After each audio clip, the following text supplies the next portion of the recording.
কাছে কোনো আলেম যাবে, গিয়া বুঝাইবে আর গুনাহ করিও না বান্দা, ও আল্লাহর বান্দা আর গুনাহ করিও না। গুনাহ করতে করতে তোমার অন্তর কয়লা বানায় ফেলতো। বান্দা রে, আর কত গুনাহ করবে, আর কত গুনাহ করবি। দেখবা ওই দিন উলামায়ে কেরামদেরকে তারা তাড়িয়ে দিবে।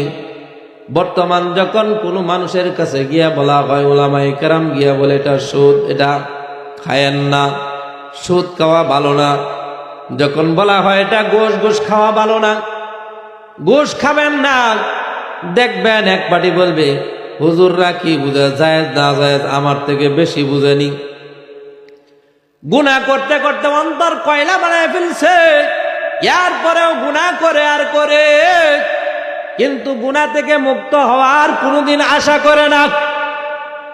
মানুষ মাহফিলের মধ্যেও গুনাহ করে, মাহফিলের ধোঁকা দিয়েও গুনাহ করে।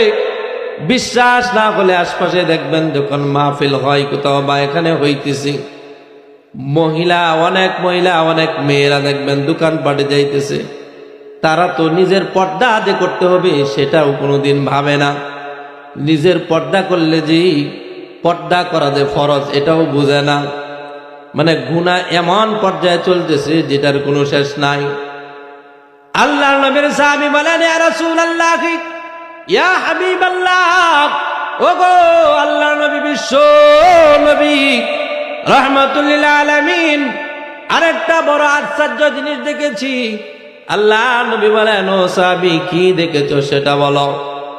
সাহাবী বলেন, ইয়া রাসূলুল্লাহ, ইয়া হাবিবাল্লাহ, ওগো আল্লাহর নবী, একটা সুন্দর একটা পাখি, পাখির বুকের মধ্যে 30 পারা কোরআন শরীফ লেখা।